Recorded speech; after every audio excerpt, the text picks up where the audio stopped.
So here we're going to have a final follow-up on this wall right here. So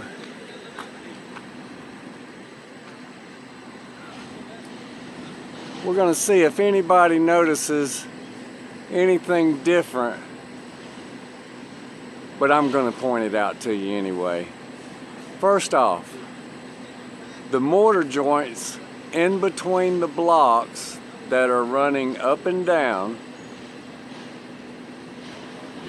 those mortar joints are a lot wider at the top than they are at the bottom.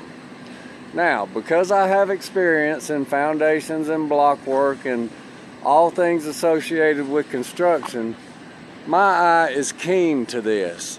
Now, I don't know how good the camera is going to pick it up, but if you look up the corner of that wall, you can see where when the wall was hit, that it pushed the wall to the back. That is why the mortar joints are wider, because they had to fill in the extra space that was created because the wall was pushed to the back. Now, this is a structural issue. This should have never been allowed to happen, and here's the reason why it's a structural issue. If we walk around to the back side, you can see where they tied in those corner blocks at the bottom right here. But if you look, and I don't have any sunlight around here, but I'm going to go close up. You see this structural crack that runs behind the gutter right here, and it runs right here.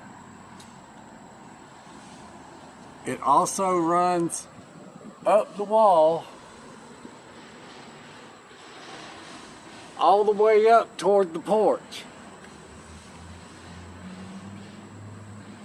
This whole corner was knocked to the back of the building, and it was not fixed.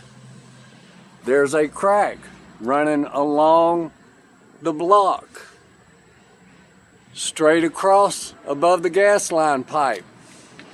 This crack is due to a shift in the block wall.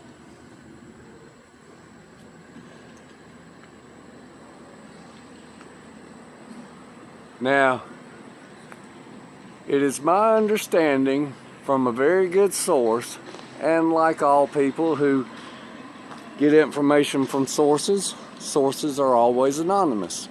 But from what I understand concerning this incident, this was a construction site incident. OSHA was not called. No insurance claim was filed. My understanding is that it's being paid out of pocket so that this does not go on the record. Now tell me what kind of business dealings that is. Is that a legitimate business dealing? Or are accidents that are on the job, commercial accidents, supposed to be reported to OSHA?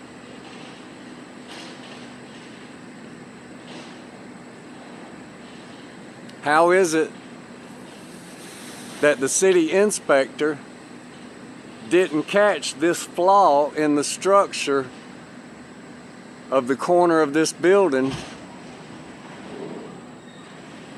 Or was it even slated to be inspected?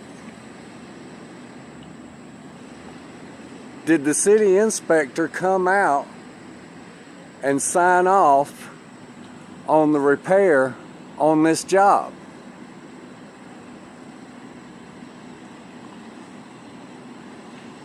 These are very important questions, because in the future, if something happens and this wall is compromised again because of the lack of stability that's in the structure now because of this accident, who is the liability going to fall on? Is the liability going to fall on the building owner who didn't go through the proper channels to have repairs done to their building? Will it go to the contractor who by that time will say that there is no written record of anything, although we have video proof.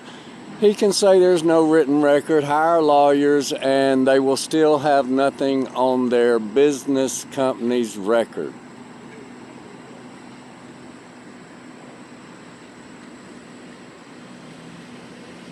So I'm going to leave that up to the citizens of Loganville to determine whether something nefarious is going on here, whether we have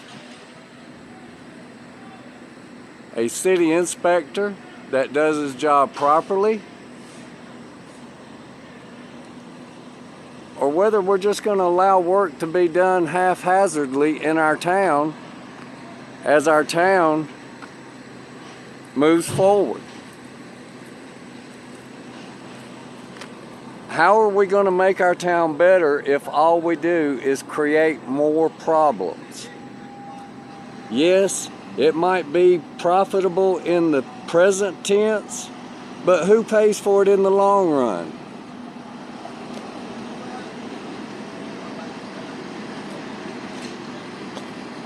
Our main street is considered a Georgia highway because it is Georgia Highway 20.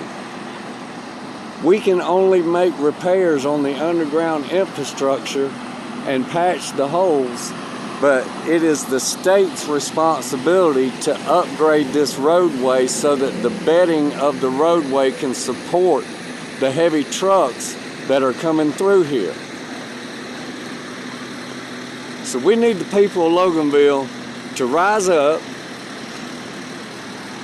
voice your opinion and your discord with your local city government, which is our constitutional right, and make them do what is right. Make them push the state harder to do something with this heavy traffic that comes through Loganville. Now, just a suggestion. When we had the movie folks here in Loganville, and they had to have Main Street shut down for long periods of time, there was no problem with the big trucks taking an alternate route instead of using Main Street.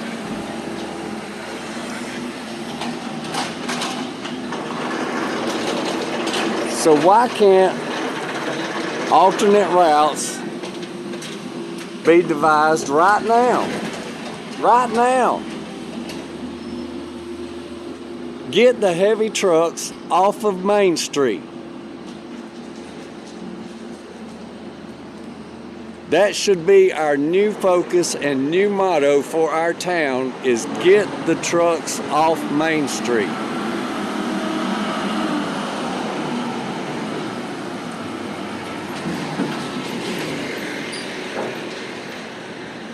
Folks, I'll take a short video of the final repair and what the patch job looks like tomorrow after they get done. For now, thank you for watching. Please comment in the comments and get in touch with your city officials.